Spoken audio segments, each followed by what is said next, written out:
Just a reminder that any thoughts, opinions, and points of views expressed during this podcast are those of the individual and not of the Grand Lodge, appendant body, or concordant body that individual may belong. Hey everyone, Jeff Bennett, host of Pen and Compass, and we've got my co-host tonight, Rodney McGelry. We've got TJ Brumfeld and Dirk Hughes. We may be getting joined by RJ Johnson later in the program. Tonight we are going through and recapping the recent San Antonio Esoteric Summit 2025. We were all speakers there, so it's kind of fun for Rodney and I tonight. We are not only hosting, but we're also participants, so the wheels may come off a lot sooner than they normally do. But hey, we're gonna have fun with it. We're really excited. A lot of great good vibrations that went on as part of the event. So how's everybody doing tonight? I'm doing How great. y'all doing? Doing excellent. Thank you. Glad to be Cool. here. Glad to be back. How about you, Jeff? How are you doing?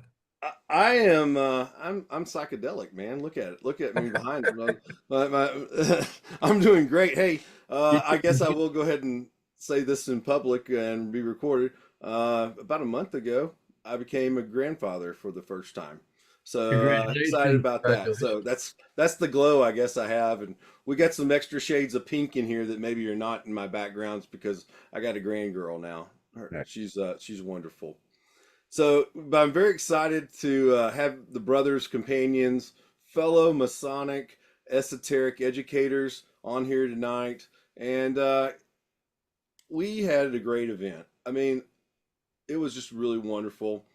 We're going to go through it. We started planning this probably coming up on about a year ago. Was contacted by some of the Jason Reichenberg in the San Antonio area, and asked to be involved, and then started looking for talented guys that maybe didn't speak that often in Texas, and ask you guys to come and join us, travel down for the weekend, and it all came together. We did a lot of Facebook and social media, sold tickets, and a lot of great stuff happened. So that's kind of that. So we have in the background helping us out, Aaron Powell, AP, as I call him. If you'll share the screen so we can start going through. We're gonna go real quickly roundtable style and go back through our presentations. And all right, there we go. So this is basically the presentations that we did. We're gonna recap those and hand it off.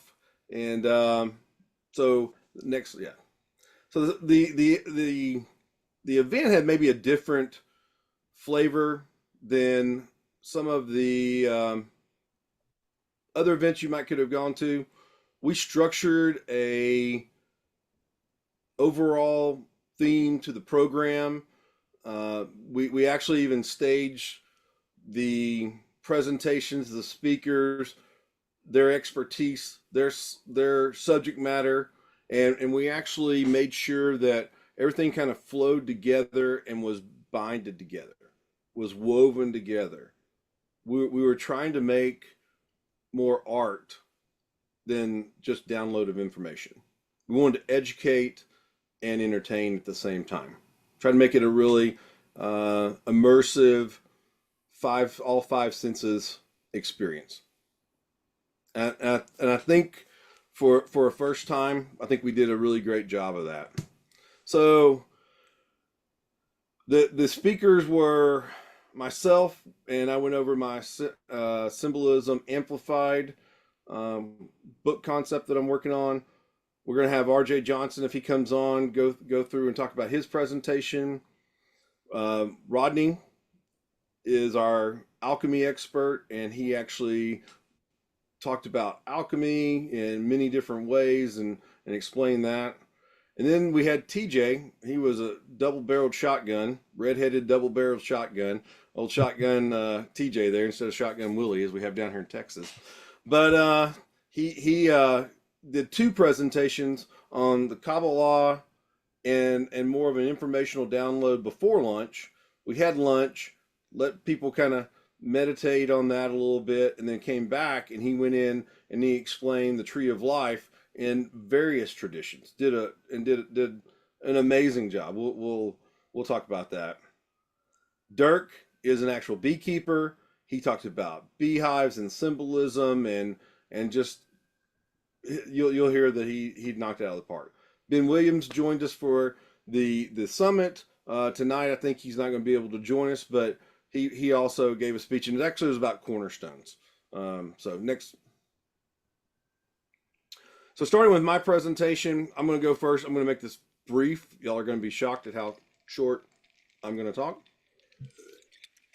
Next, please. So Symbolism Amplified is the title. And what I try to do, next slide, please, is in the first part, give a lecture, give my definitions about symbolism, interpretation, methodology. I found as I went around in the last 5, 6, 7 years that Freemasons want to talk about esoterics. They want to talk about knowledge. They want to talk about all these things, but they don't really know how to connect it.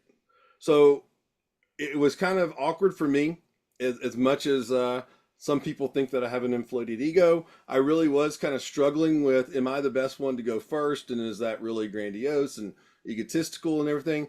But the more I thought about it, my presentation really tries to set like it just got people thinking. It was a nice way to do a warm up, to do calisthenics before you, or go hit range balls before you went out and played a round of golf.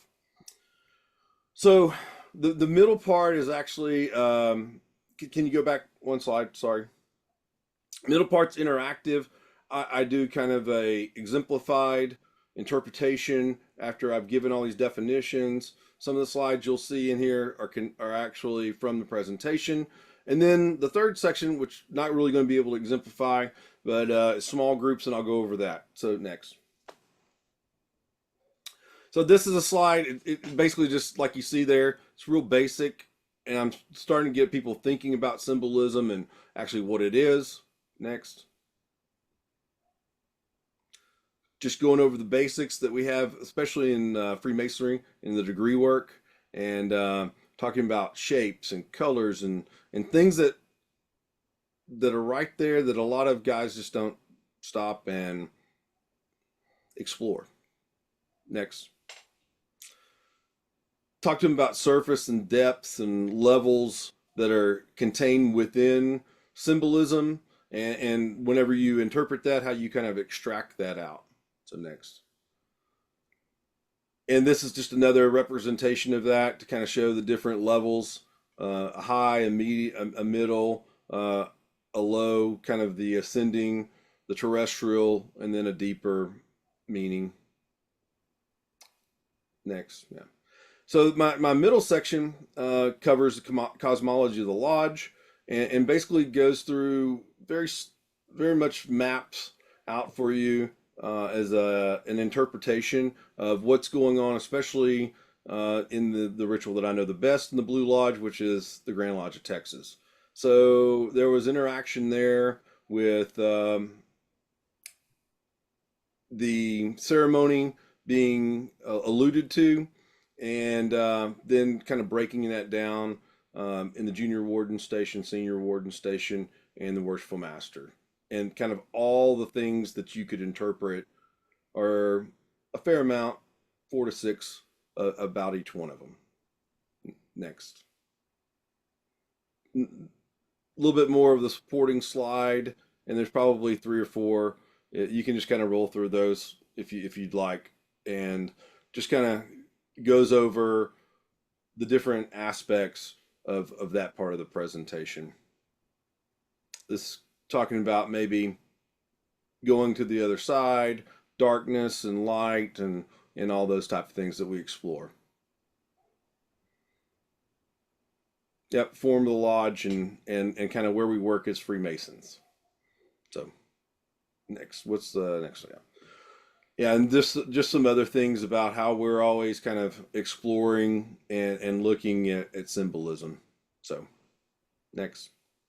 So the last part was, an exercise that I do. I've been giving this presentation since March 2023, and it's people are always saying, well, how can I do something that is condensed and gets everybody involved, and I can teach them something, and it makes it more than I come to a Masonic meeting, I show up, we have a meal beforehand, we go through an opening ceremony, we introduce everybody, we welcome everyone, and then we read the water bill, and we maybe vote on a new member or talk about whether we're going to have lasagna or meatloaf at the next meeting, and we go on.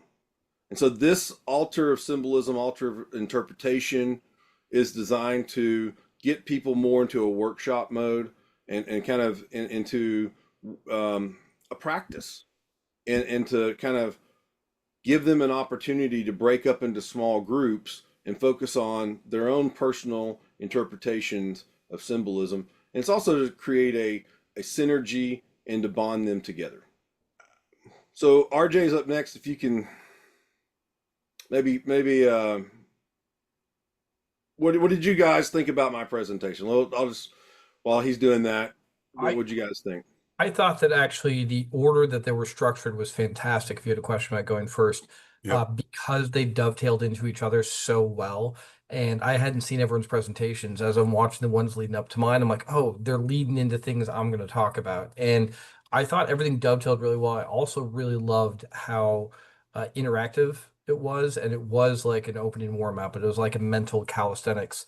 And I applaud your ability to deal with the problem children as the small group in the back of the room.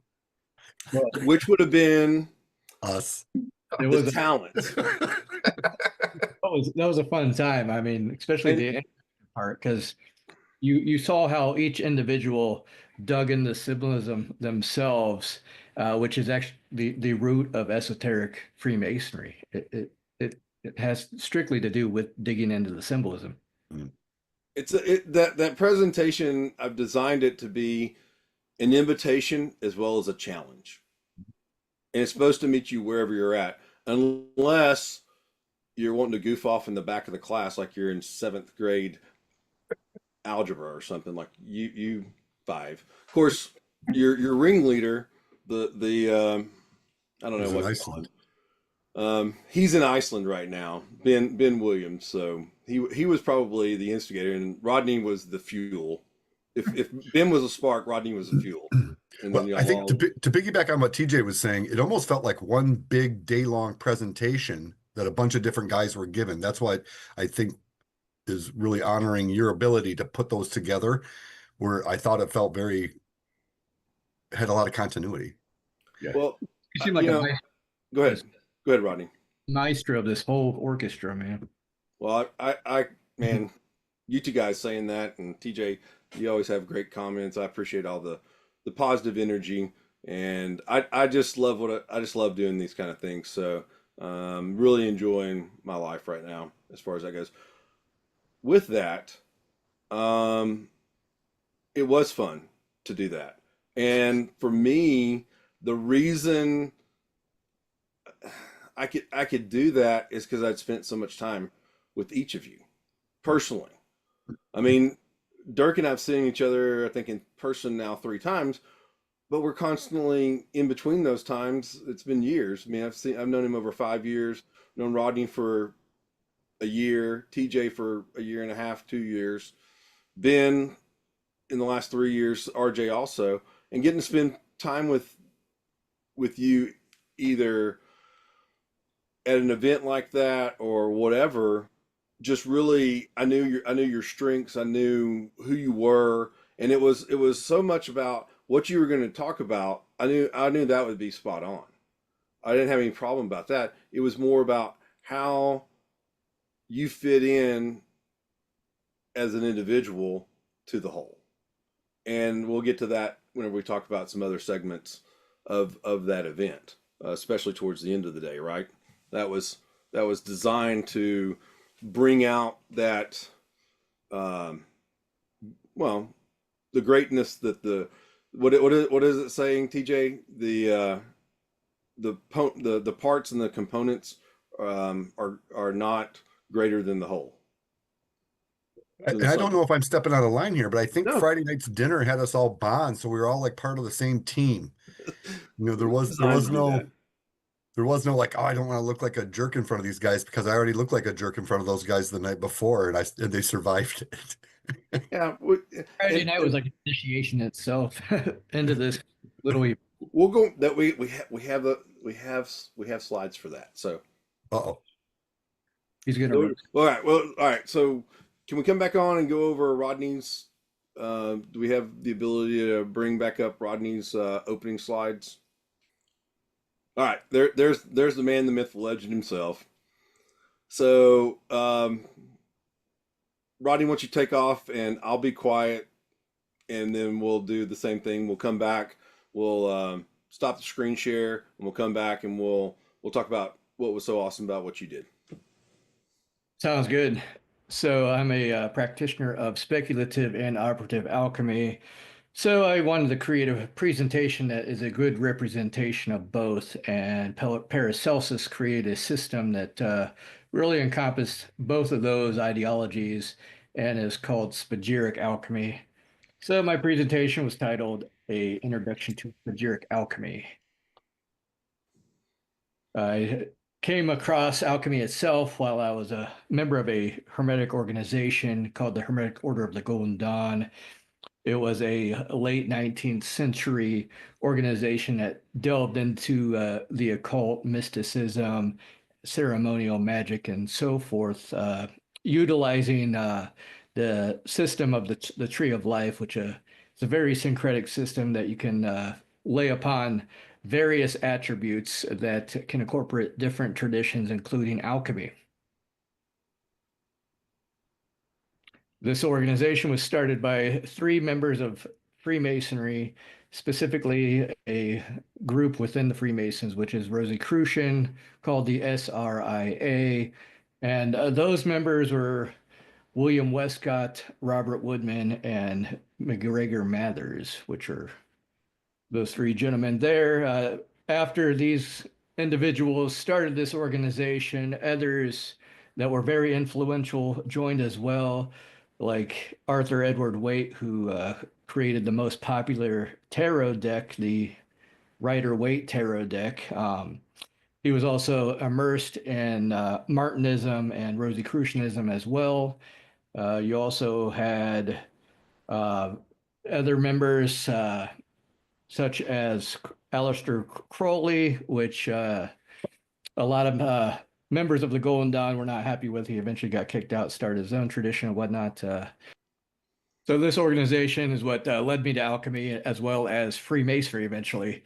So then I went on to explain what alchemy was. It's a tradition that takes certain elements, separates it into 3 components, 3 spiritual components, and then purifies and consecrates those components, and then brings them back together into a more potent, spiritualized, elevated version of that, including oneself.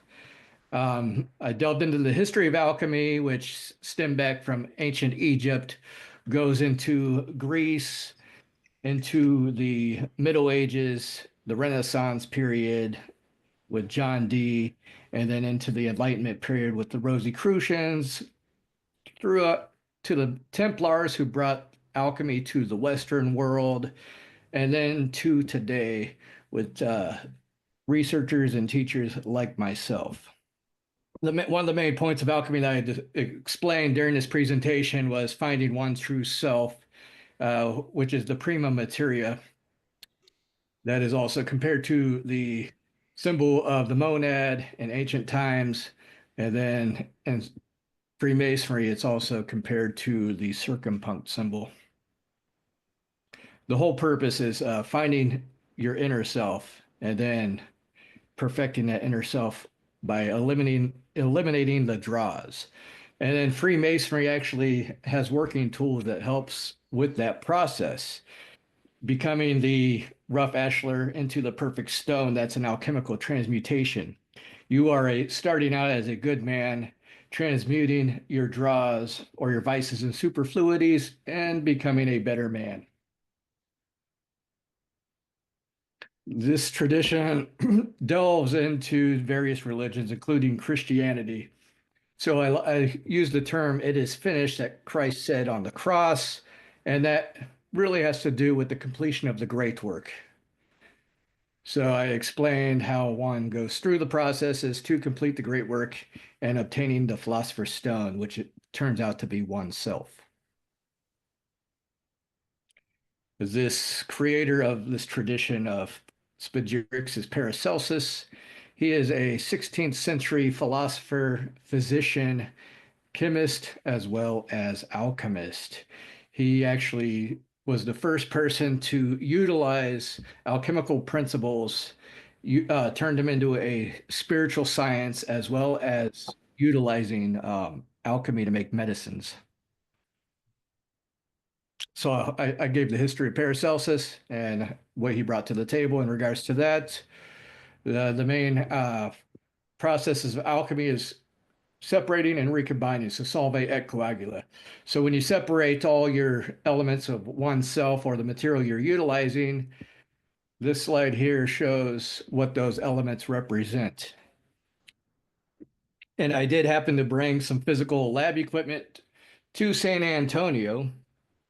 That's an interesting story where I actually ordered some lab equipment and I had it delivered to Jeff's cousin's house. That was your cousin, right, Jeff?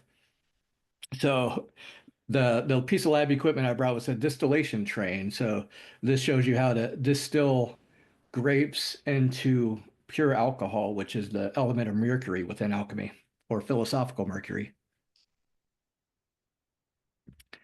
Then I went on to show how this mercury is then combined with plant matter to create a menstruum, which relates to the moon or the menstrual cycle of women and so forth, or the tides of the ocean. The ancients thought that the moon had a magnetic pull on certain objects, including alcohol, which would extract the pure essence of that plant. So I explained that whole process. This here is pure light. Eventually, we're all searching for pure light. So I boiled down the whole process of alchemy and distilled it into a. Just hold on just a second. Let him get back to the next slide. So this system that I learned through the Golden Dawn was they were utilizing the Kabbalistic tree of life, which is the Hermetic tree of life. And upon that tree, you could put the attributes of alchemy. So I explained how you can utilize alchemy to understand alchemy at a deep level. After distillation, I explained one of the next steps, which is one of the biggest steps of alchemy and one of the most time-consuming, is calcination. This is how you obtain the salts within alchemy, which is one of the practical elements that you need to separate and purify. And that process is called calcination. Next. And through calcination, you obtain alchemical salts, and they are seen through different colorations. It starts out as a darker salt and goes into a gray ash and then a pure white salts. And I explained that they could be so spiritually elevated. I've actually witnessed those salts floating slightly above the surface of the flask. So you are actually so spiritually elevated that the salts seem to be floating. And that is actually the body of the alchemical spagyric. Rodney, I really love that you brought physical items that people can see, and it's one thing to talk about things conceptually, and we kind of mixed and moved from conceptual to practical throughout the day. And so it's nice to bring in an element of that and to see some of that stuff. And it's not just in your mind of what would it look like to have a distillation train. You can, see it physically in front of you. And I thought that was really, really useful. And I thought it was a very thorough presentation to kind of go through the whole process. I really enjoyed it. Thank you. One thing that actually pissed me off is I just got all good stuff, man. We're just all good, man. Just peace and love. I wish I would have passed that lab equipment around into the audience. That would have been amazing. You're talking about self-improvement, yes, not negativity. You're talking about positivity. Okay, then we'll allow that on on this broadcast and episode of Pen and Compass. If I were to revise my own presentation, I would add more interactive or practical stuff. Seeing what Jeff did to start the day, I'm like, man, that's such a good idea. So I think that in the future, leaning into some of that stuff a little bit more, I think is a really good. And we're, and all of us, we are rough ashlers turning, trying to be closer to the perfect ashlar and refining. Well, This is a good time to improve it for the next episode or the next presentation. I'll tell you, Rodney's passion for the subject matter drew me in. I found it infectious. I mean, you can tell he thought, and I think it's one of the coolest things in the world now because Rodney was thinking it's one of the coolest things in the world. It drew me right in. Thank you. That means a lot to me. So for me, it was going off of TJ's comment. I know men, especially, are experiential learners. Mhm. I would say probably 80 or 90%. We learn the best experiencing stuff.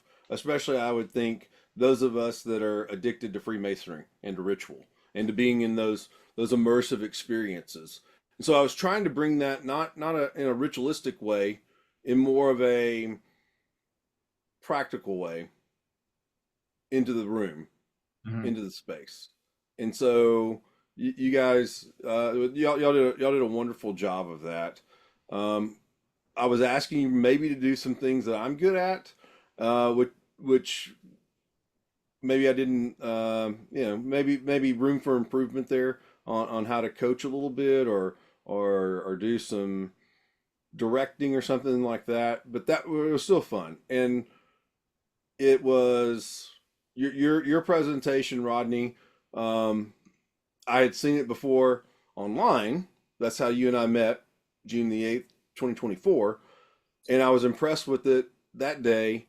And we got a chance to do that in a little bit more practical way. And I really did love the ability, because I am so, like, you're going to say a term or something. In my mind, I'm not going to listen to anything else you say verbally as I'm trying to learn. But if you say, here's what I'm talking about, and I hold it, or at least it's on a slide, Right. Then I'm getting closer to owning that information a lot faster. And I think that's what we're trying to do. The whole effort, like, we've been moving towards that, all of us, Rodney and I, moving into that. Can we display this stuff a little bit better instead of it being in a book or sometimes like that? And I really wanted, it's not all about me here, but I really want, I was thinking that we needed an opportunity to really give people a basic version, but in depth, without talking over their head. I'm sorry, I didn't interrupt. No, Are you done? no, perfect. I want to offer another compliment. We're talking about revising and criticism here. I just want to go back to the positive here. One of the things that people may not be aware of if they were not at that meeting, or if they were at the meeting but they knew nothing of the subject matter, is I don't know if they realized how much you condensed into a small window.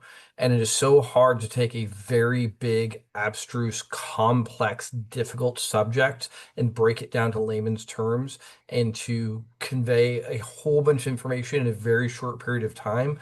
It speaks to your expertise and comfort level that you're able to communicate that well. And there are other things I always like thinking, oh, well, could you get into vitriol, and why are there 7 steps and 7 days and symbols? But there's so much to unpack, and it's really difficult to unpack a lot and figure out which ones not to go down a rabbit hole. What parts do I focus on to get the most important stuff in a short period of time? And I think you did a very good job of that. Thank you. And we were all on a time limit of about, what was it, like 50 minutes or so? Correct. I was trying, it was kind of interesting to stay within the due bounds of that time frame while in the middle of doing your presentation. Yeah, a whole symposium could be done on alchemy. I mean, that subject could take a long time. Very good. I would like to add though, real quick, Jeff, that that's where we first met, was that presentation I did at the Research Lodge for Virginia on the spagyric alchemy. And that kind of what sparked this whole podcast.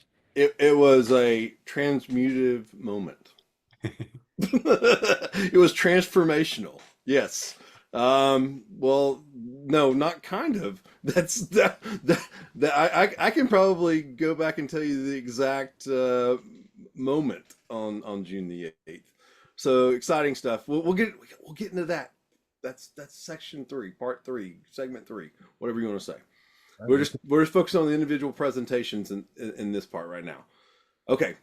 Are we ready to bring up TJ's? Go ahead. And I've got a lot of slides because I had 2 spots to present, so I had a lot of material. And again, I'm a fast talker and I tried to compress a lot of information, even in 2 sessions. I had more like 90 minutes. But so we're going to whip through a lot of these slides really quick. I'm not going to really speak to each slide. I'm just going to try and give as much of that 40,000 overview. And again, it was very difficult. Kabbalism is a very difficult subject with a lot of material to kind of go in through in a very short window. So just go ahead and let's just whip through these slides. Let's go next. All these things we've talked about, where you talk about Freemasonry, you're talking Rosicrucianism, Martinism, if you're talking about alchemy, all of these things are different traditions, and Kabbalism as well. Go ahead next. To do arguably the same thing of spiritual alchemy. One of the things I touched on here real differently is most of my talk was on Kabbalism with a K, which is Jewish Kabbalism, versus a C, a Christian Kabbalism, or a Q, like a New Age. Go ahead next. There are some differentiations there, and most of my talk was kind of getting into different ways to spell it, different ways to interpret it. K is generally the one I was mainly speaking of. Go ahead next. And this is all based off a Jewish alphabet, which is very differently. So how do we define Kabbalism? And this was really the main focus of that first 45 minutes I had, which is give you a basic overview. Go ahead next. Of what exactly is the Kabbalah? The Kabbalah is Hebrew word to receive, which has multiple meanings and interpretations. You're receiving light. The universe received creation from God. Go next. Kabbalism, to receive itself, has many different types of interpretations and meanings. Mentioned that it is a form of Jewish mysticism, but not the only form of Jewish mysticism. I allude here to Merkabah mysticism, which is another one, which is even more esoteric or more abstruse, more difficult to find information on. But if you really love esoteric subjects, Merkabah is worth another deep dive itself. Go ahead next. But didn't have time to get into it that much. It is biblical exegesis. It is study of scripture and trying to find inspiration. So it is not just a tradition that is focused on the external world of looking around you and like alchemy and physical manipulation, but is very, very scripture based. Next. So a huge part of the Kabbalah is to focus on scripture. A lot of people think it is only about the tree of life, and they get focused on this symbol, nothing else. And the tree of life is a very amazing and meaningful symbol that has a lot of depth, but the Kabbalah is a lot more than the symbol, and I wanted to iterate on that. Next. So we have here, where did it come from? So a lot of people think this must be an ancient tradition going back thousands of years because it's Jewish mysticism, but this the Kabbalah is actually relatively recent, probably started about 12th or 13th century Spain. We don't think of a lot of traditions coming from Spain, but it did. There's some debate about who the reputed author was. Did he write the whole thing? Not going to get into that debate here, but there is a formative text called the Zohar that is the formation of the Kabbalah. Next. Talked about other texts that came out of this period that were probably somewhat dishonest in claiming that, hey, these are written by King Solomon in ancient times, but really were written in medieval period. We're not judging upon when they were written and that call to authority, because that's a logical fallacy, but judging them based upon the meat of the material here. Like this is from Keys of Solomon. So this was not written by Solomon, but this still has value to people, and people still use this in a lot of practical stuff that they do today. Next. It doesn't replace your existing faith. It is not a new religion. It is a supplement to your existing faith. Whether you are Wiccan, Christian, Jewish, whatever your existing faith is, Kabbalah can be a practice to supplement your faith. And as there are different sects of Judaism that have different practices, you keep all of your current belief and all your dogma and all your practices, and the Kabbalah adds and supplements that. Next.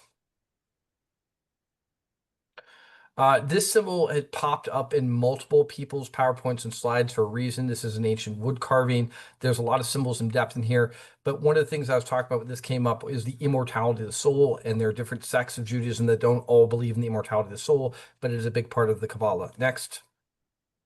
You have to believe in the immortality of the soul because we believe that God is in creation and that can't die. And so there's an immortality. The Zohar, the foundational text. Next. We'll just flip through these real quick. It is exegesis itself. It is a biblical and scriptural commentary telling you a one possible way to interpret scripture. Next, it is a form of mysticism, whereas most of the Talmuds and commentaries at this point were more practical of how to follow kashrut law and how do I keep a kosher diet and things of that nature, whereas this is more mystical. Go ahead, next.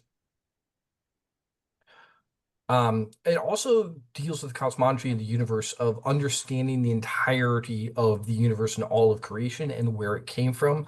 And that is different from the scriptural interpretations that really came before this. Next. And it also deals with a kind of level of psychology, a spiritual psychology, which is kind of unique in the Kabbalah that is not necessarily present in other forms of commentary and Talmuds and things of that nature. Next. It also does have some predictions, and it does make some prophecies, but most people kind of gloss over that type of stuff. Next. And we're going to gloss over here. Exegesis. Now, I got into different ways next of what did it teach you and how to interpret the scripture that was different from what previous forms of Jewish mysticism or previous versions of Jewish exegesis were. So there are some practical things in there of different types of ways. So even if the deck is kind of sliding, I can pull up here the Peshat, the direct interpretation, the meaning, the Remez, the allegorical meaning, the Darash, the to inquire and seek for a deeper meaning by looking for different things, similar words and verses, and comparing with a larger context of scripture, not just the very specific thing you're looking at, and then eventually the really true inner esoteric meaning. And that was something that's kind of unique to Kabbalism, wasn't there before. Next. And then there's other forms of exegesis as well, such as gematria, which we touched on and probably got into a little bit more, the Notarikon and the Temora. Next. One of the things I said from the beginning of my presentation, I'll reiterate here, is that I'm not Jewish and I'm not a Hebrew expert, so I'm going to butcher some of the Hebrew pronunciations. We got an explanation of gematria and why it's important next. I'm not going to repeat that, but if you are an esoteric scholar, you should. Here's a practical example of gematria and how the name of God, the ineffable name of God, adds up to 72. Next. The Tetragrammaton. The Tetragrammaton gets expanded on by people. This is not really Jewish Kabbalism. This is more Christian or New Age. This is Kabbalism with a C and a Q, where you start getting additions of like, well, what if you add a shim and you're getting a potential spelling of the name of Jesus and things of this. We're not going to kind of get into all of this right here, but we talked about this in the talk. Next. Investigative. So now we're going to go through different steps of the specific forms of the go ahead next of exegesis in Kabbalism. Investigative is rational. You're not just come up with a crazy concept. You're taking something that is based on scripture, what the scripture says, and a rational, logical interpretation. Next. Experiential, where you actually experience something. So a lot of people, traditional Jewish exegesis, just as often the very first step, the investigative of their debating scripture, they don't get to this step. Some people potentially do, and depending on how you practice Kabbalism, not everyone practices all these steps. Next.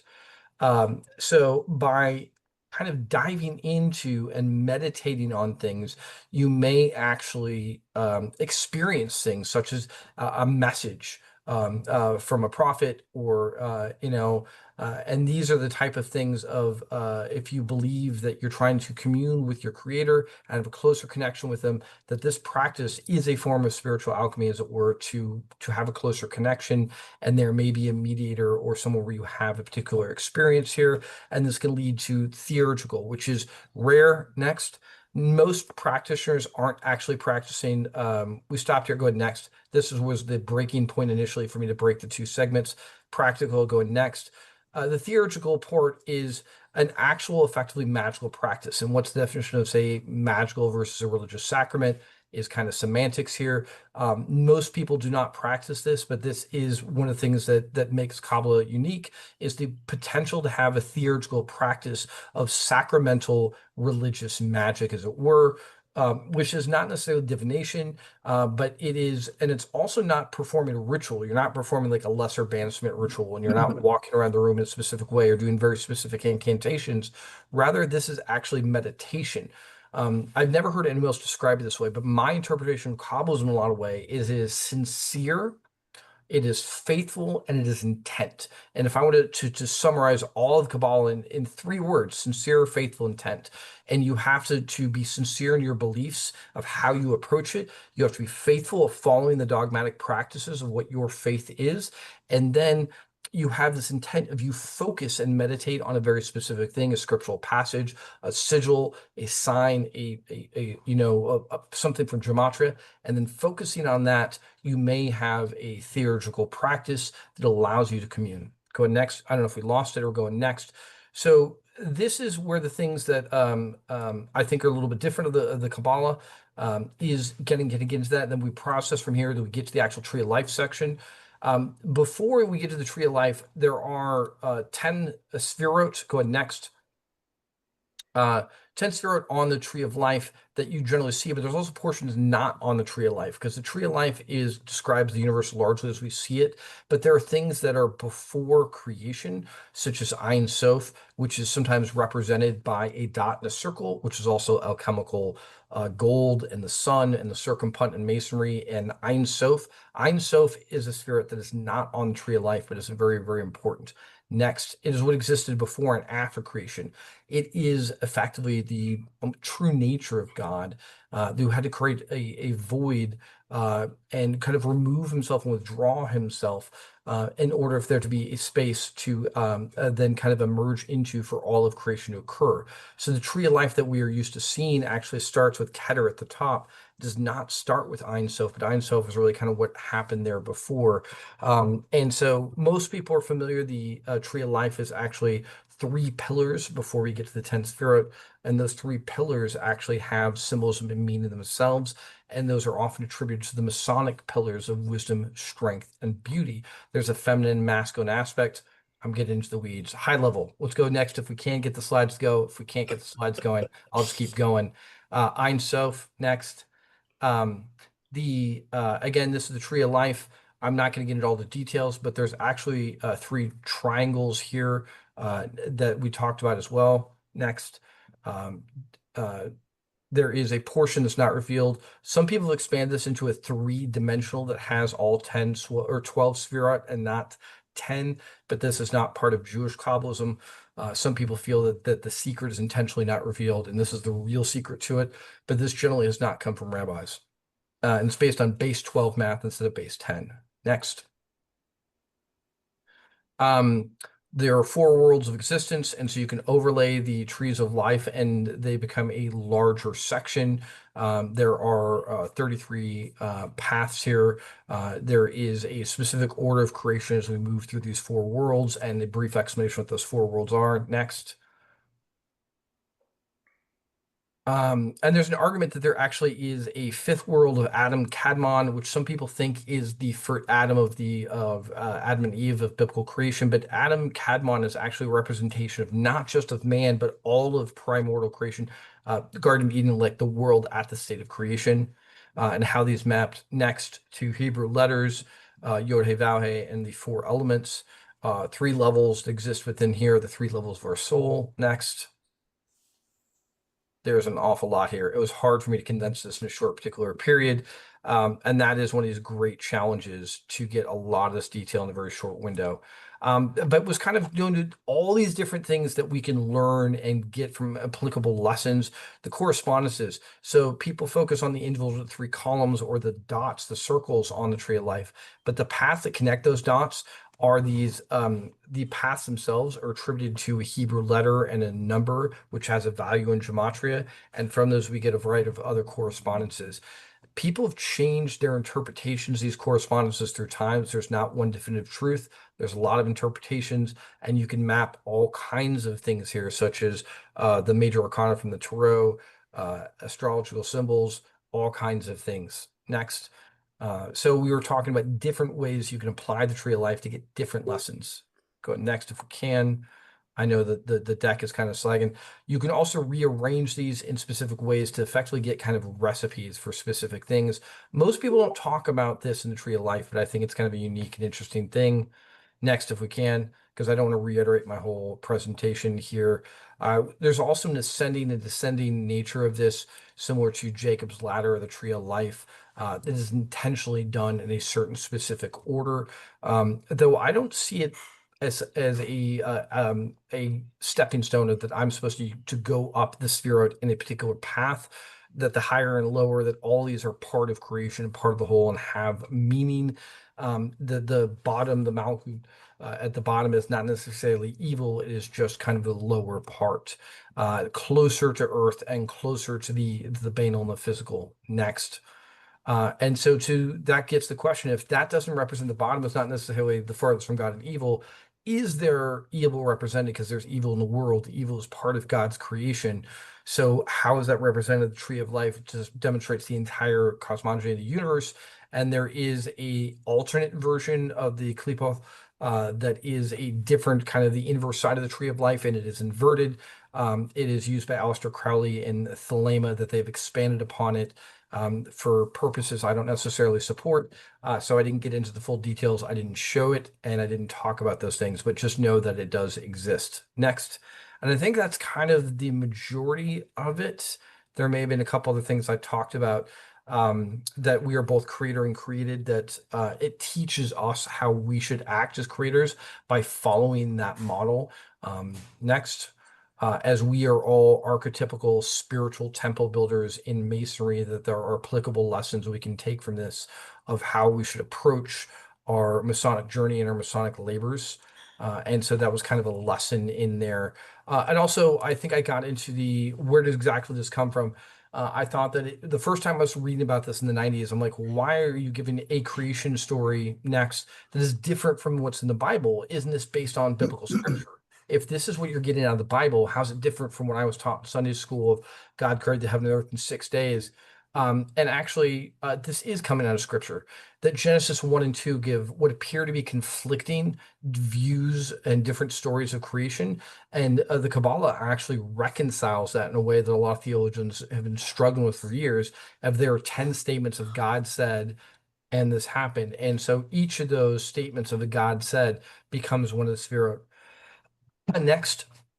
And so, again, not going to get into all the details of the full talk here, but that's part of what we talked about is this reconciles what appears to be discongruent portions of scripture that as a Christian in Sunday school, we kind of skip over Genesis 2 and we skip over what appears to be a contradicting story. And this is a way to reconcile it. I do think that's probably, I don't recall if I had more past that, probably the majority, the end of mine. The Zitsum of the act of creation. Next, God withdrawing and kind of creating a chasm of void, that then can be filled with an evocation of, and God said, creation in almost every religion, every culture, every creation story generally is an evocation of sound. And someone said a specific thing and made a specific sound, and creation and magic occurred because of that sound. And there's different talks I can give on waves and things of that nature in physics, potentially. But what's interesting is that if you read the Zitsum of creating this abscess of, you have like pure God and absence of God, and this antithesis maybe of matter and antimatter colliding, it effectively describes a Big Bang. Next, the Zitsum is in that abscess, you have the vessels of the spirit shatter and expand out greatly, and we create the entire universe and cosmos from this event. And it's arguably the Big Bang Theory, but it was written by Kabbalists in 13th century. And so it's kind of crazy to think that they may have predicted what science didn't know for centuries later. The Big Bang Theory is not actually contradictory of faith to a religion. Actually, the Big Bang Theory was invented by Catholic scientists. And so Jesuits were actually the inventors of the Big Bang Theory. I think that was probably, if I recall, the actual stopping point. I know the PowerPoint and the streams kind of slide behind, but I think that was everything I talked about. I know there's an awful lot there. I had 2 segments, and the Kabbalah is a huge subject. I was trying to compress that down as best I could in a short period of time. I know that was more than a 5-minute recap, but there was a lot there. I apologize. Well, you had 2 segments. So those of us that only had one, we needed to do a 10%, and you got your 10% in. So Okay. we're good. We're good. I was gonna say that recap of yours there was a great reflection of how you did at the conference. You did a master class right there. Really, that's your presentation in kind of a sampler glass, right? We'll say. Concentrate. Yeah. If it had been distilled down, coagulate, solvent coagulate.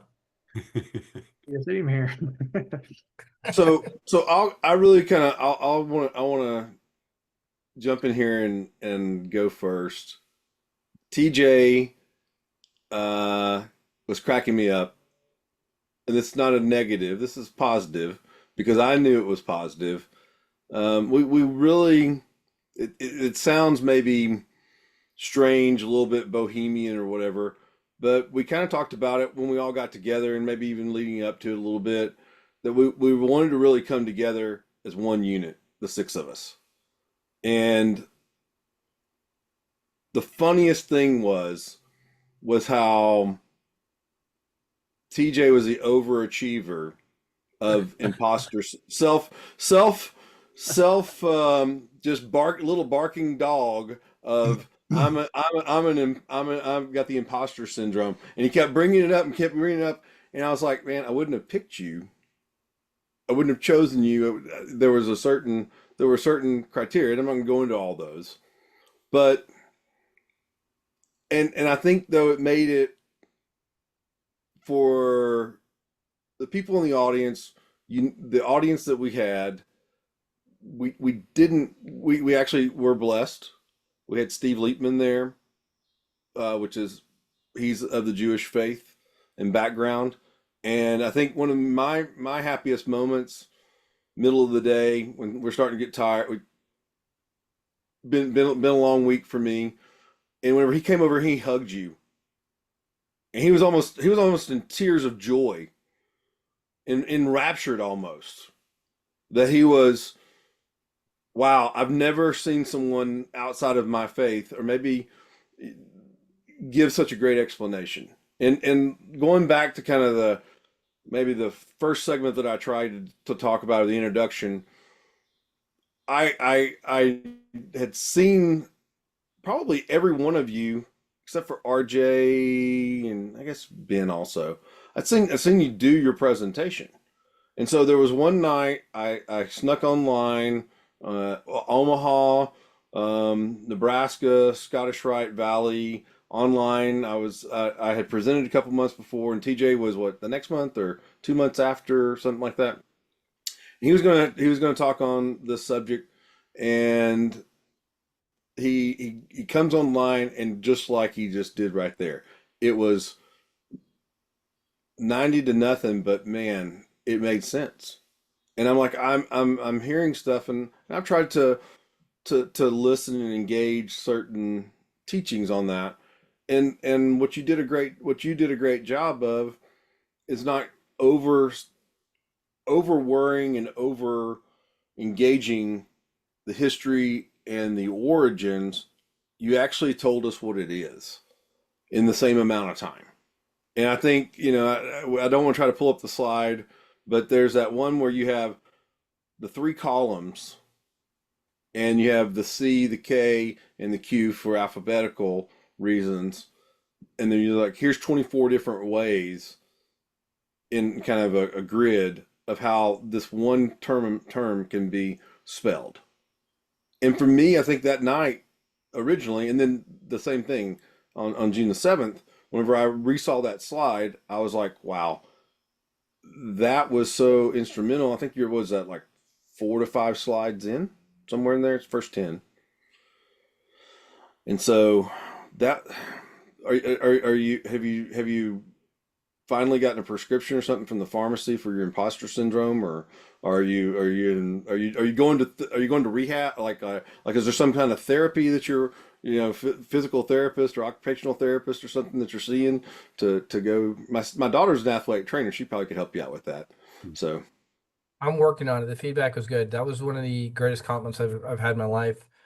when someone who was a rabbi previously, he's like, you're doing this in a respectful and accurate way. And I tried to delineate this is actual Hebrew Kabbalism with a K. That here's where people have added on to and deviated from it and done other things and make people have an understanding of these things may be applicable and you can go down this path, but here's the source material and here's where it's deviated, and try to make those things clear. And yeah, I think that trying to give a practical, meaningful explanation and to try and visually convey some of this stuff, it's very complex stuff. And I was actually put on the spot that day when I presented it for the Scottish Rite of I was going to do a presentation on numerology, and I had a Jewish brother that I thought was going to do Kabbalism, and Don Albrecht's like, no, TJ's going to talk on Kabbalism. I literally put something together that day and I didn't fully write it out. I'm like, here's bullet points. I can just speak off the cuff and speak extemporaneously. And I think in a way that's the better way to do it. If you understand the material, you should be able to just explain it off the dome. Thank you. Thank you for the kind words. And TJ, I think that's one of the reasons you might feel like an imposter, because it's not just Kabbalah that you kind of engage yourself in expertise. Just from talking with you socially across the board, you are drawn to like your interest level. When you're interested in something, you want to learn it deeply and you want to understand it. You don't just want a surface understanding. And tell me if I'm speaking out of turn, but this is what I got from you. So the fact is, you're kind of like an expert in a number of different topics, and the idea that you're called out on your expertise is probably connected to your humble, like, I'm just doing what I do. I'm not an expert at anything, but you don't really realize that your interest drives you to expertise in just about everything that interests you. Is that a circular reasoning? And I appreciate the compliments, but I also want to direct this back to the audience, to you guys listening to the podcast right now. I'm speaking directly to you. If I've been a Mason 17 years and I've been waiting for that moment of like, at what point do I know this stuff well enough? I can run an education program in my lodge or my Royal Arch chapter, and I'm on the chair of the Grand Lodge Education of Nebraska Committee. Do I feel qualified to do that? There's people who've been in Masonry for decades and they have all this expertise, and like, yes, you can contribute today, right now. You have something unique in your perspective and your interpretation. And if you're listening to this podcast right now, I want you to think about your perspective, your interpretation, what you bring to the table, and start contributing, because this is how we save and revive Masonry, is everybody bring in their passion and their expertise and their perception to the table. Go out and speak, go out and present, engage, please. Yeah, don't wait to be an expert, because you're never going to be the expert that you want to be. You're an expert right now in what you can talk about. Absolutely. This is the lifeblood of the fraternity right here too. This is what's going to keep it alive. Yep. Is the education part of it. And just to go along with what Dirk said, TJ, you are a master of this. I felt like I was witnessing a master class in Kabbalah. I've actually spent years studying Kabbalah while I was in like the Golden Dawn, like I mentioned, and you had the expert level of knowledge that these teachers were giving me. I'm still probably mispronouncing some stuff because most of it comes from reading. But I appreciate it. Thank you very much. So And I do try to study a lot of this, and it's interesting now that some of this like, oh, you're the Kabbalah guy, and I'm like, actually, as Dirk says, there's so many of these fields out there. I love studying different things, and I love that people enjoyed what I brought to the table. But I don't view myself that way as just the Kabbalah guy. There's a lot of these different things I study. well, the other thing that helped TJ secure his place was he says a lot of nice things about me to my face. So I hope he says many things when I'm not around. But in all in kind of same kind of if you look at the screen right now, whose beard looks like whose hair is parted just the opposite way. TJ and I, we scare each other whenever. The more we talk and everything, it's like, wow, we're a lot alike. So that was fun just to get to. We're going to go into that. Like I said, we got more of that, like Maybe we should do the something social almost part like of a it. jam session on the Royal Arch or something. A jam session sounds really good. We should do that sometime. Okay. All right, let's get. Can we bring up Dirk and we'll tee up his slides, I'm going to fly through these like with wings, like with a stinger. like with bee wings. You're gonna give us a lot of buzz. Oh, And we're waiting for the slides. I've worn that one out, haven't I? There's a thing to be said about Jeff Bennett, and if there weren't women and children around, I would say it. Okay, there's a whole bunch of slides here, and really I'm just going to kind of split it up into different sections. So we were talking about the beehive, and really next, and really what I kind of wanted to do, let's go next. Yeah, probably some lag. Is have and we'll go past this example, but really I was trying to show brothers is that the symbolism in Freemasonry can be expanded on. And the deeper you go into the object of our symbolism, I think the farther you can go in your interpretation. And I think if we can get more interpretation to our symbols, that's just going to be better for that whole self-improvement about applying those symbols to daily life. Next. So I was trying to get people to like expand their interpretation. We'll go next. We're just talking about basic, what we think about the beehive. In the Grand Lodge of Michigan, I break up the beehive ritual to kind of talk about how we teach it next. And it's just kind of basic generic stuff. So I would go through some of the beehive ritual, and then I would actually break these different sections down as they're loading up, and kind of talk about the different, and I kind of broke it up into 4 different pieces, even though the lecture isn't broken up that way, but these are the 4 main pieces that I did. And then you can go just some next, and I took each section and kind of applied certain ways to apply it. Be aware of opportunities for the never sitting contented. The next one should be watching out for each other. Let me see what it is. But there's 4 different sections, and I was basically just reinforcing kind of how we interpret, or at least give you the initial foundational interpretation of the beehive symbol. So as this loads up, you can probably go next for the next 4 slides or so. Next, this is all just basically illustrative of the beehive lecture from Masonry. So it's kind of like leading us up into understanding the object of our symbol a little bit more. And once these slides load up, we'll probably get to the point of we're understanding the object of our symbol. So until we get to that slide, you can probably try to zip through these as fast as you can. I know we're struggling. Go ahead and hit next.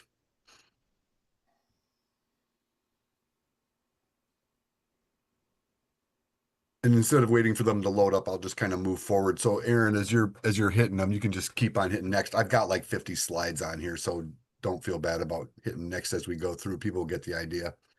So once I talked about the basic components of the Masonic ritual interpretation, then I go into understanding the actual object, the actual beehive, and I did kind of a deep dive. Next, I did kind of a deep dive into the real natural beehive for people to understand it and be able to maybe pull from some different possibilities from the intricacies of a real natural beehive. We'll get there eventually. So this is still towards the end of that kind of rehashing of Masonic ritual beehive lecture. Go ahead, next. I'm just talking about what we can do within a lodge that would exemplify common stock, kind of comparing what we can do to add to the common stock and what we probably actually do is flawed people to subtract from the common stock, and just kind of pointing out some different things. And I think we in lodges, a lot of brothers are oblivious to some of these subtractions from the common stock, and they don't really pay attention to what the true adding to the common stock means. I got a bunch of brothers who gossip. I know brothers who just make rash judgments. And then we kind of go into the history of the beast symbol. Go ahead and hit next. And how it was, the Freemasons didn't invent it. A lot of different cultures have used it for many different reasons. The Egyptians using it for the sun god Ra. And really it was kind of interesting. They use it for like fertility and abundance.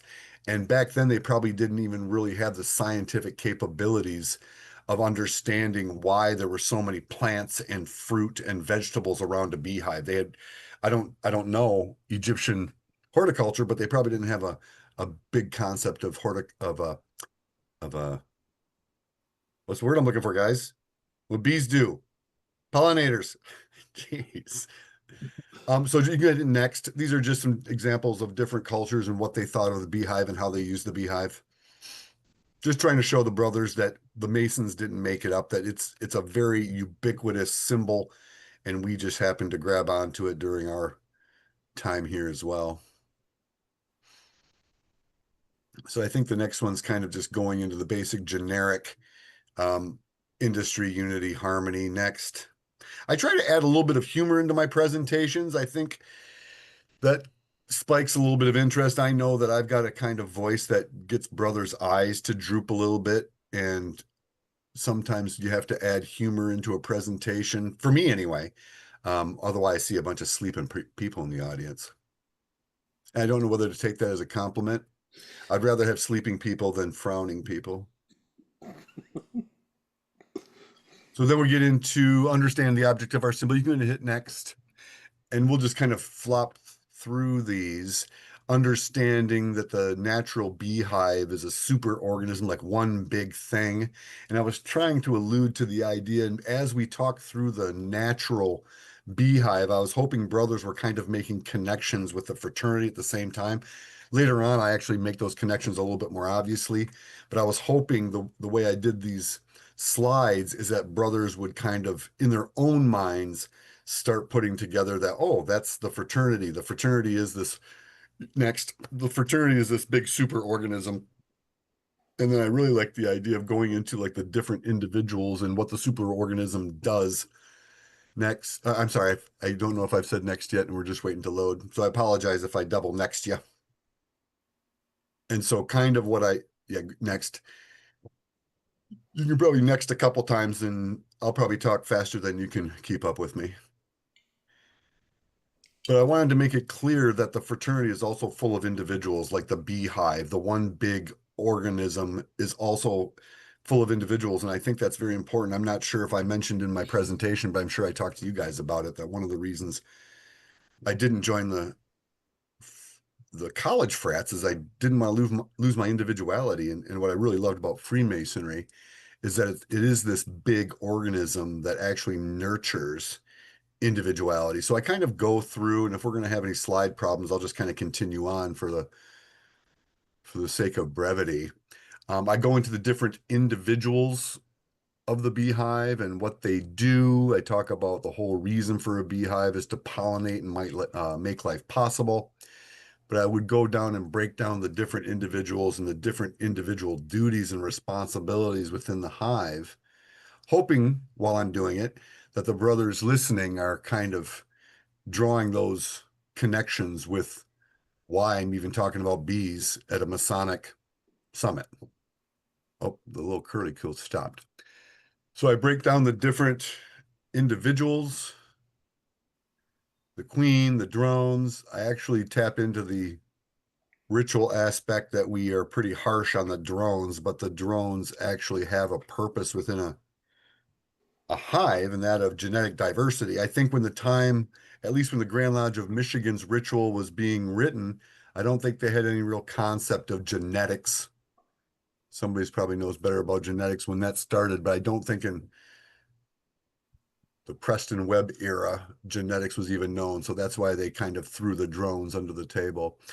But what I was trying to show that even the drones have a purpose, and what I was picking those genetic aspects, genetic diversity. I was hoping brothers would be making connections. You can hit next. Every single slide and every single thing I was doing was trying to pull the brothers to make that connection of just not learning about bees, but seeing how this can be interpreted from the beehive symbol, how this can be connected to fraternal symbolism and actually applicable symbolism, how we can apply these in our daily lives. The fact is, just doing their thing, bees are doing their thing. It might be a little slam on guys that are like title chasers or doing it for the recognition, because I think Freemasons should just be doing what they're doing because they do it. And I shouldn't say it's slam, but it wasn't supposed to go unnoticed. We can just keep on hitting next, see where we are. I think I got way ahead of myself here. It was all good though. And I'm just trying to lead in to the idea that we've been um, kind of exploiting the natural, not just the natural world, but beehives. But that really is agriculture. I mean, agriculture is the exploitation of nature, isn't it? Really? But it's a responsible exploitation. It's okay because we're humans and we have to. Otherwise, we're just going to be chasing deer down and eating them raw. You can just keep on going to next. And kind of leading people just benefits to a beehive that the ancient people discovered, and the idea that there was a lot of food around the beehive. So of course it was probably a good thing that that's probably like where the Egyptian idea of abundance and fertility came from, was because there was so many crops that were doing so well within proximity to beehives. But I was trying to lead into the bigger picture of why we even have that symbol, and my interpretation of why we had that next.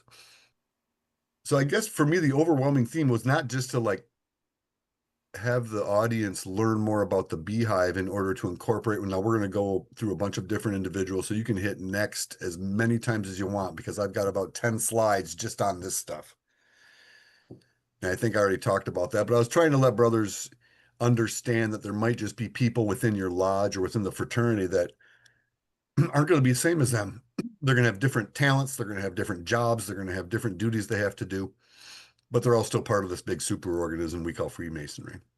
And of course, I'm introducing them to these jobs in order to then promote the idea of how does the lodge represent this stuff. You know, population is all about membership. So there's got to be people that might just be egg layers. They're just egg machines. Like the guys that your recruitment director or something. I don't know. Recruitment, we don't recruit, but you know, your membership director. Keep on going. I was trying to defend the drone, even though our ritual is pretty harsh on him.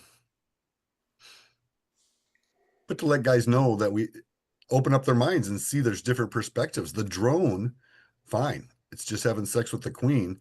But without the drone, you don't get any of these genetic diversity benefits, innovation, disease resistance. I'm trying to think what else I had on that slide, but I go through a whole list of, ecosystem health. You can keep on going. See, I was trying to be funny. Two bees, the birds and the bees, not safe for work. For them, that is work, though. That's a rough job. Yeah. I forgot to mention, did you guys know that drones they don't even have stingers? You said that in your presentation. I was Yeah, like, Yeah, you okay. mentioned that. Keep on going. That's workers kicking a drone out of the hive. Workers don't even like drones. When there's not enough food for the hive, they'll throw all the guys out. So that's basically just kind of understanding that we can still have some drone related interpretation for a hive, even though the Masonic ritual tells you that they're unworthy of our protection as Masons, which I just think is mean and nasty. so you keep referring to that, and as we're trying to maybe fill up a little bit of time because we're having some technical challenges. So I've not attended, I guess it would be a Master Mason's degree in Michigan. Is that the Grand Lodge of Michigan? Is where the Yep. so we have maybe a monitorial explanation. Just here's the picture, here's a paragraph or two to maybe three in Texas. So you're saying, and I think this is something that was lost on me, and maybe I was taking this whole recording session to even like, wait a minute, did I listen to you talk for an hour and have heard you talk about this? So you're saying there's a whole actual, how long is the beehive It's like explanatory part of lecture? it's like part of the Master Mason lecture. So it's probably a page in a small monitor. I mean, it's probably about I'm trying to think. But it's It's probably about monitorial, so if we have the Grand Lodge of Michigan going back 100 years, if we can I would say find a about monitor, 1840 maybe. so I'm trying to see if I have a ritual near me. I was gonna actually read it to you. There's nothing protected about it. right, that's what I was curious about. So, well, cool. We may even swing back around and explore that in the future then. But it basically says if you're not adding to the betterment, if you're not adding to the common stock, you're nothing but a worthless drone and not worthy of protection. Yeah. So I think that part of your talk also, we'll kind of dive into some of the feedback for you. I think for me that was really impactful and really timely. Yeah, you can just keep on That hitting next. I tried to throw in the communication okay. aspect, really because I was trying to still be tied to a little bit of the esoteric theme. I wanted to throw in some hermetic, vibration, the principles of vibration, the ideas of sense and communication. One thing we probably haven't mentioned on this episode is that you are an actual. The reason I chose you is because you're just like Rodney is a practical, practicing alchemist. You've been beekeeping how many years? Well, I don't know, probably close to 10. My beekeeping mentor at the age of 92 just died this week. Oh, Very Sorry sad. for your loss. Thank you. So we can keep on hitting next. So now I'm trying to talk about our symbol and why doesn't it look like a natural beehive? Because everything, what I'm leading into is that there's a reason we're picking that symbol is because there's also added perspective to interpretation. There's a custodial aspect, an idea that we have to take care of it, which I think is important to the symbolic nature of it. That we shouldn't just be thinking of it as a beehive. We should be thinking of it as our beehive, a beehive that we have to take care of and nurture. Keep on going. Next. And then, of course, I talk about the different aspects of a domesticated beehive and trying to really promote that custodianship. So I have to kind of explain what a beekeeper does or a bee custodian does. I go through and kind of break it down what I do when I go to a hive to an inspect, all the while hoping that that can be transferable to possible symbolic interpretation masonically. Just different variations of the beehive. Talked a little bit about different times, but it was all really just trying to make it easier for us to access what we wanted to take from it.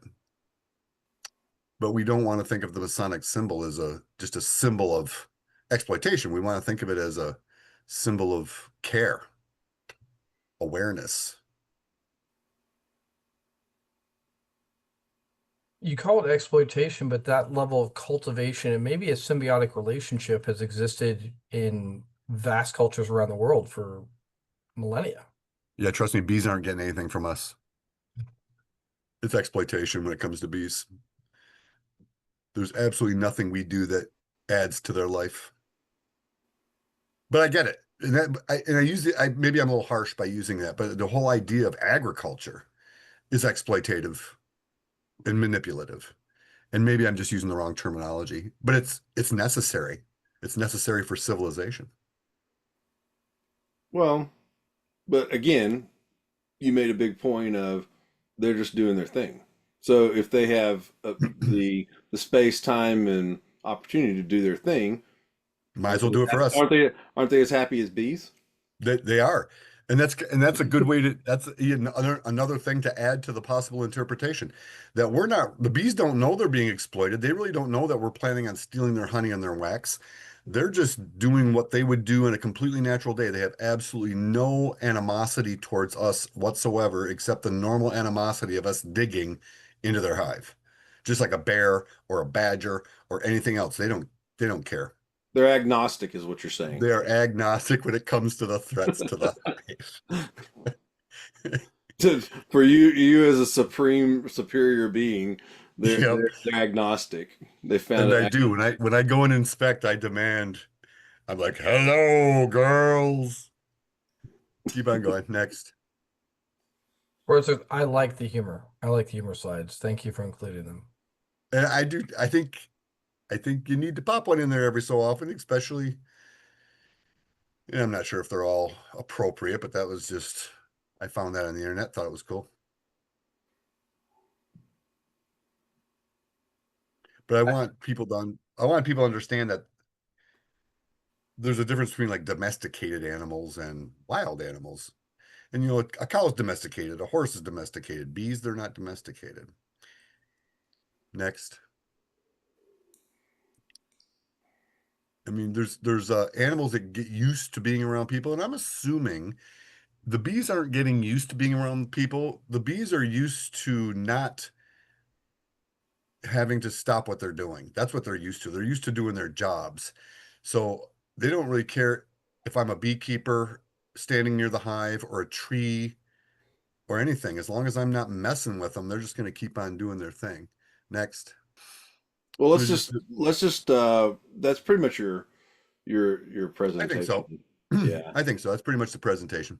So we can stop sharing the screen if possible. And for me, I just remember kind of going back to that introductory part. I just remember saying, "Wow, I don't know." You said, "Well, what do you want me to talk about?" Whenever when I contacted you, I said, "I don't know." You and I done a education symposium in Michigan, what 2 years before, but we were talking about it. It was about a year later, and I was just like, I don't know. You've done this with me, and I just needed some people around me since this was the first time I'd done something like this. Since this is the first time, kind of this group of people had done things like this, and I just need somebody to go, hey, when we did so and so, I want to do that again, and tweak it like this. That you would just get it, and so for me, that probably just knowing how you and I like to hang out together, and I respect so much of your knowledge and what you do professionally, and all the cool things that you get to do in your director of the, am I going to get it right this time? Museum, no, Michigan, MML, Michigan Museum and Library. Michigan Masonic Museum and Yeah, Library, I dropped one M. MML. MMMMMML. But Michigan Masonic Museum yeah, so Library. but that's where, and I wanted another thing that kind of was practical, hands-on, taking that symbol out of the monitor and trying to make it as real as possible and connect it back to actual, how did we maybe incorporate this, or why are all these different cultures and religions and all these things that people are looking at their natural world and appreciating the creation around them, which is a massive thing to me, the natural engagement around me in nature, wildflowers, trees. I love going and doing those things. So I appreciate you Well, thank taking you. such care and really bringing in all the elements that I ask you to bring in. Thank you.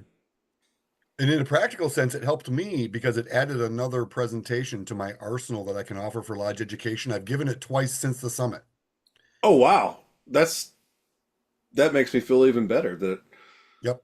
that I kind of commissioned you to do that, and now it's No, really, I'm using it.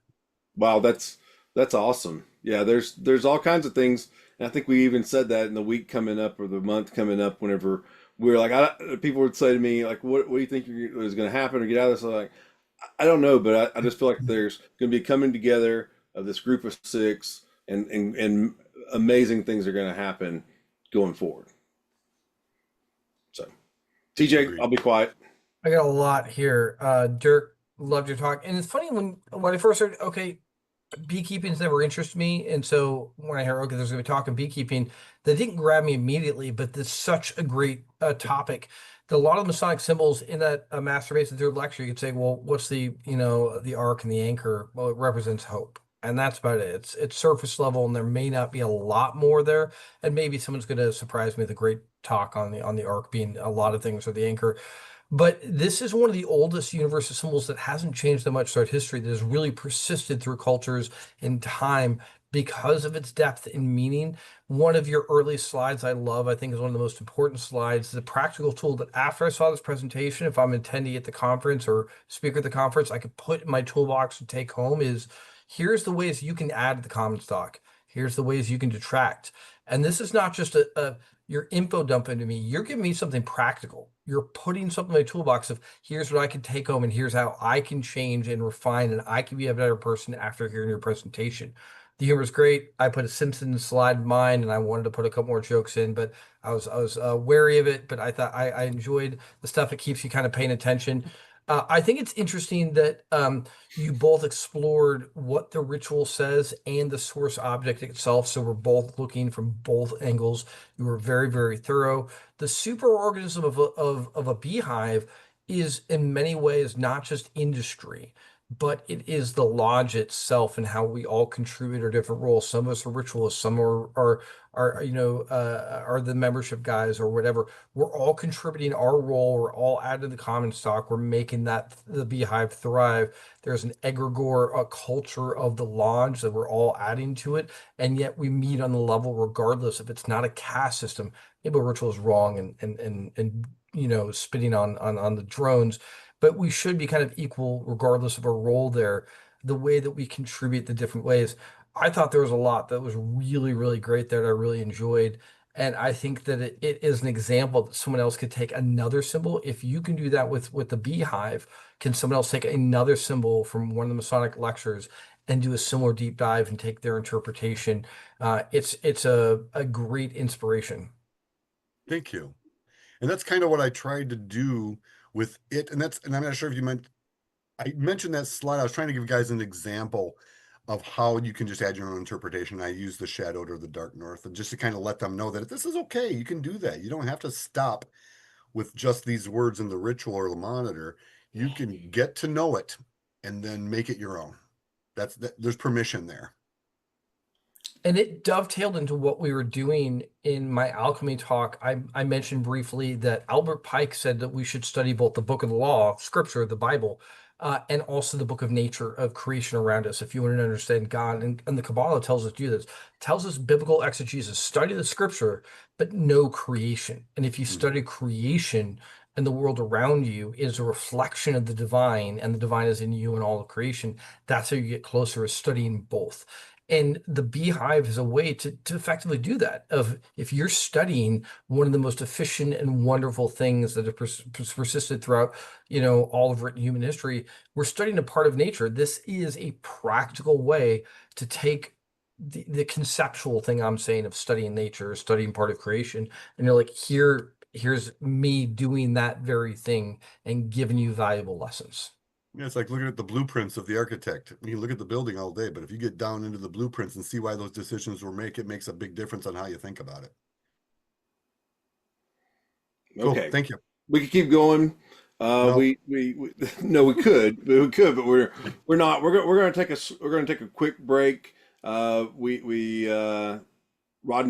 had to step away, so we're gonna come back and talk about a few things, and this kind of ends the part one for the recap of the 2025 San Antonio Esoteric